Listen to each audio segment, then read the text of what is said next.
Hi guys, James at Rampant Lion Reviews again for you today with another beer review. For this one, we are going to head through to Glasgow and we're going to visit a brewery who I've known about for a hell of a long time, but I've just never got around to actually filming any reviews from them. And it's a bit strange because they do German style beers, and if you've watched the channel before, you'll know how much I love German beers, so I don't know why I've just never got around to this brewery. So for this one, we are going to go for the first time to West Brewery, and we're having a taste of their Dunkel today. So this one comes in at 4.9% ABV, and it's brewed as a special, I believe, for one of the Aldi beer festivals that very recently took place. The most famous beer and the most recognisable beer from these guys, I guess you could say, would be the St Mungo Lager, and I will see if I can get a bottle of that one and review it for you before I leave Scotland this time. But very much looking forward to this one. The Dunkel is one of my favourite traditional German beer styles, so I'm very curious to see what West have in store, because I did try a dark lager beer from these guys before in one of their restaurants. So yeah, as is usual with my reviews then, I'll tell you a little bit about the brewery before we taste the beer. If you want to get straight to the tasting, just fast forward. All the usual links are in the description below. That's the brewery website, the link to my other reviews that hopefully I can do in the future from West Brewery. Very first time I'm tasting one of their beers for you here on the channel. There's all the usual social media. If you want to see more beer reviews, do please consider subscribing to the channel. The whole channel, of course, has a geography-based tagging system, so you can go into the homepage and search for beer based on country, city, state, county, prefecture, whatever it is you're interested in. Do check out the playlists of beers from different countries. There is one there for all the Scottish beers that I've reviewed for you. That's constantly being added to. And as always, please do get in touch and let me know some of the other beers and breweries that you guys would like to see me review. It's always great to hear from you guys that are watching the videos, and the support that you show the channel is hugely appreciated. So anyway, to tell you a little bit about West Brewing then, on to my brewery notes. So West Brewing was originally founded back in 2006, and in the early days they really kind of struggled, but then the company was bought by Petra Wetzel, who is German, back in 2008, and she's built the company very successfully since then. So they opened their beer hall, which is called West on the Green, and they brewed their beers in a small brewery just adjacent to that, and this place really made a name for itself. It's somewhere that I do still need to go and visit actually, because I've been to one of their restaurants, but I've never been to the actual West on the Green facility, if you like. But in 2016 they decided to invest £5 million in a new brewery, and today this brewery can be found in the old Templeton building just next to Glasgow Green, and this new facility has increased their brewing capacity to around 25,000 hectolitres of beer per year. As I was kind of indicating earlier, this brewery is a German style brewery, so all of their beers are brewed in accordance with the Reinheitsgebot of 1516, which I believe originated in Bavaria, and as of September 2019, when I'm filming this review for you, they've produced 27 different types of beer according to Untappd, and pretty much all of them are different German beer styles. The one that I really want to review for you at some point is the Munich Red, and I'd love to see if these guys have actually done a Rauch beer, because my whole love of beer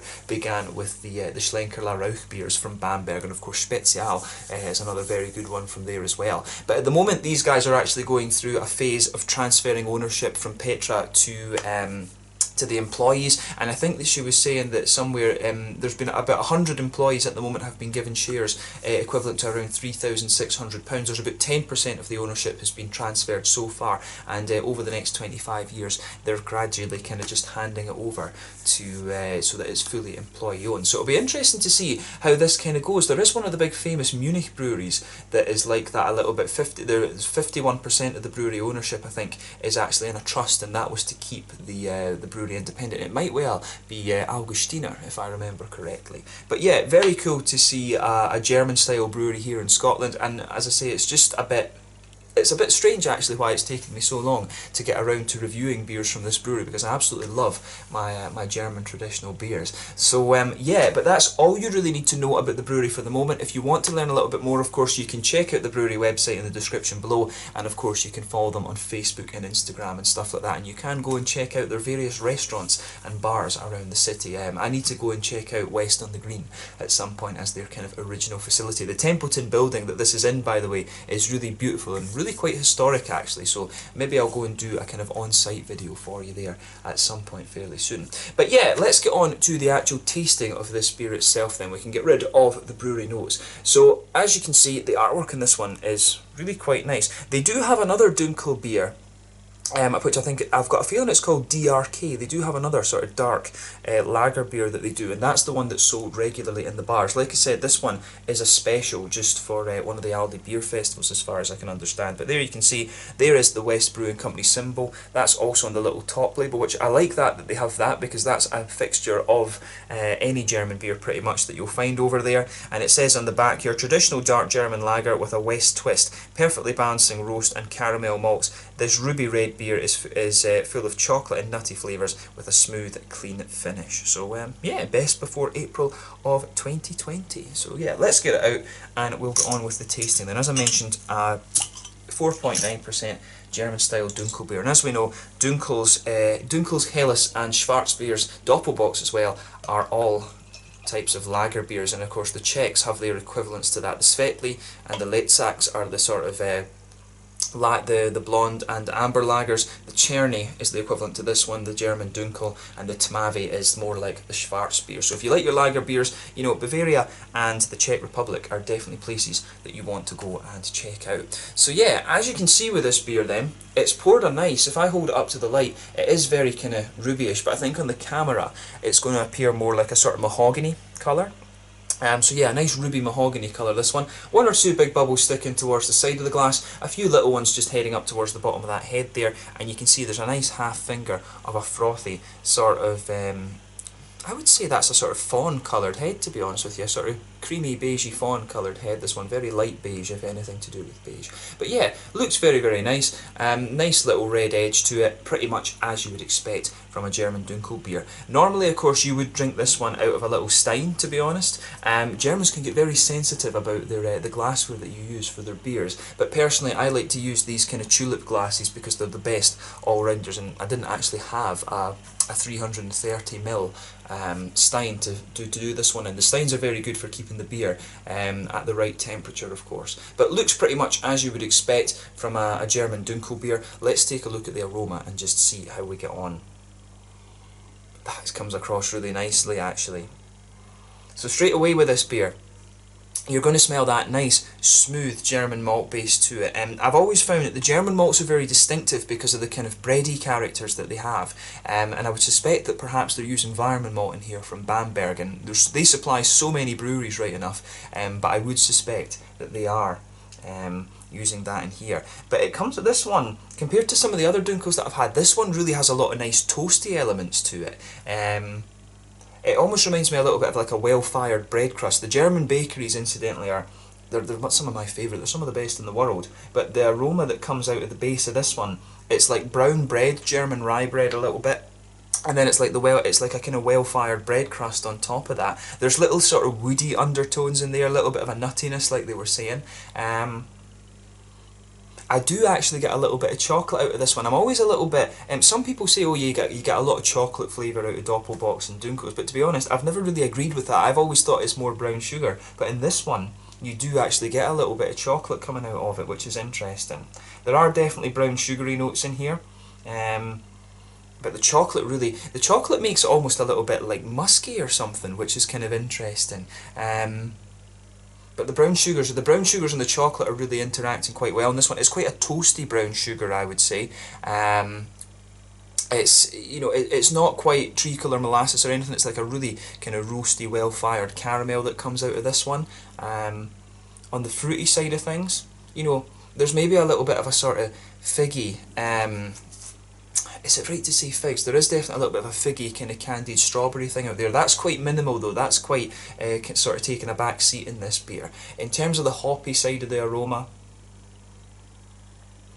got a little bit on my lip there. I would say that this beer, it's typical noble hops. It's got a little bit of that earthiness in there, that kind of sweet earthiness that you'd expect of Hallertau and Tettnanger, and it's also got a little bit of a nice kind of floral quality. But to me though, it is leaning a little bit more towards the earthy side of things, but I think that's the impression it gives you because of the chocolate and brown sugars in there. So the earthy side of those hops comes out a little bit more than some of the other things on the green side of this beer. But overall, it's a really nice smelling beer, this one, and as I always say, take a bit of time and enjoy the aroma. before you get stuck into it. The thing that makes this one a bit unique to me in my experience of this style, and I must have reviewed maybe about 100 German Dunkels on the channel so far, it's the chocolatey side of this one that makes it a bit unique for me. But yeah, let's get stuck into this one then and see how we get on. This one is the Dunkel from West Brewery over in Glasgow, brewed for one of the Aldi beer festivals here in Scotland. Let's get stuck in. Sláinte, skål, prost.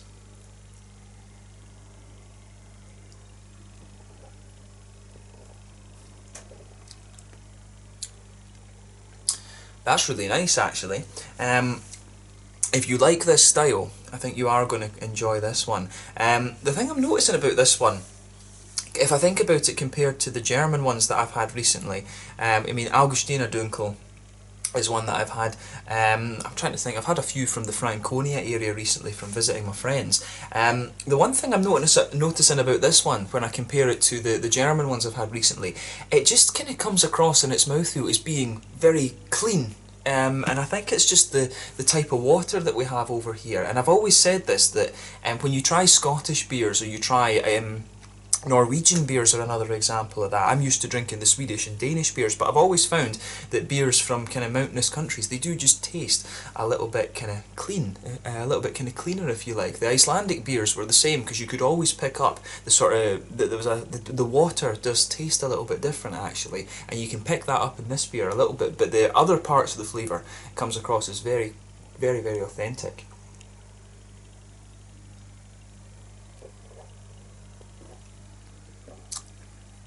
But yeah, that is nice. If this one's that good, I'm curious to see what the DRK is like. I need to go into that, as I say, I need to go into West on the Green and try a couple of their different beers there.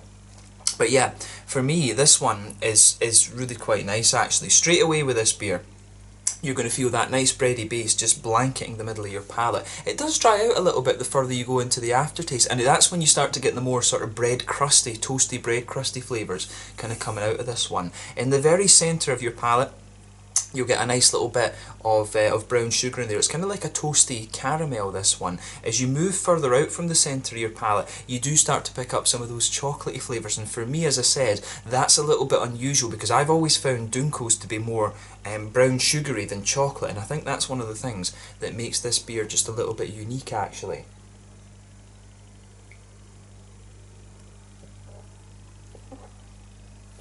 But I like this one. I wouldn't hesitate to drink this again.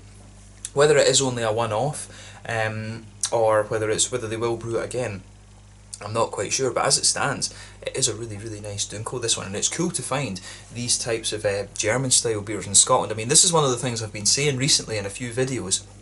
It's a bit of a shame that so many breweries are just focusing on IPAs and, you know, the English and American styles of beer, because the German beers are very, very good. They're very, very sessionable, and I think, you know, you could have some real fun brewing the likes of the Pilsners and the Helles and things like that, and experimenting with New Zealand, American, Australian hops and Slovenian hops and things like that as well. You could really do some interesting things with these German styles, just playing around with the different hop varieties that are available now.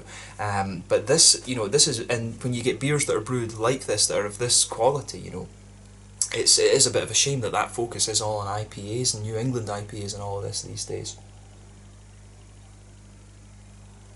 From what I gather as well, the IPAs are a little bit easier to brew than these lager beers, because you've always got cold fermentation with these. You have to keep these at around 4, you know, sort of 3 and 4 degrees to actually let the fermentation take place properly. So it's a very difficult style to get right, this one, when you're first starting out.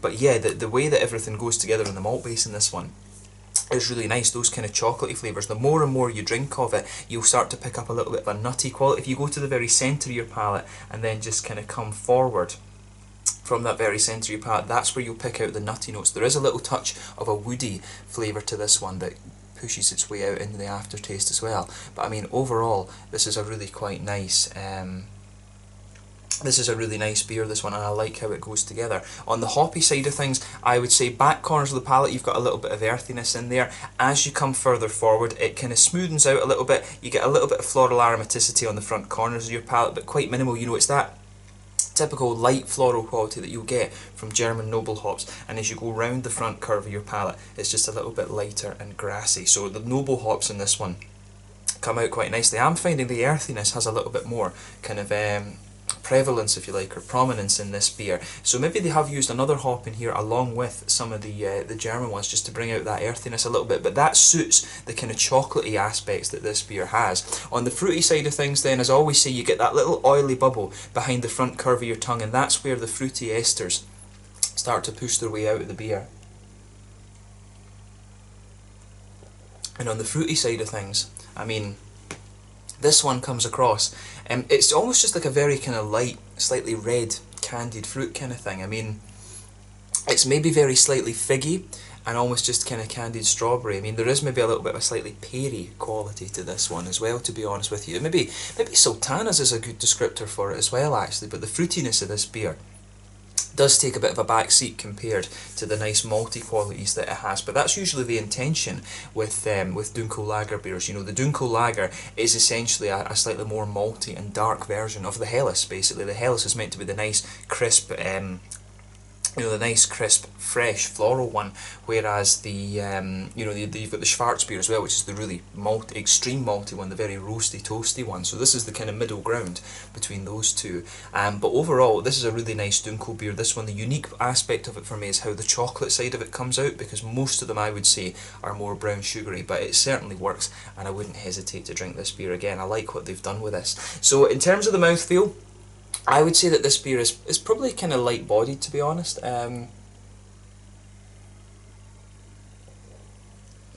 Yeah, I would describe it as light-bodied.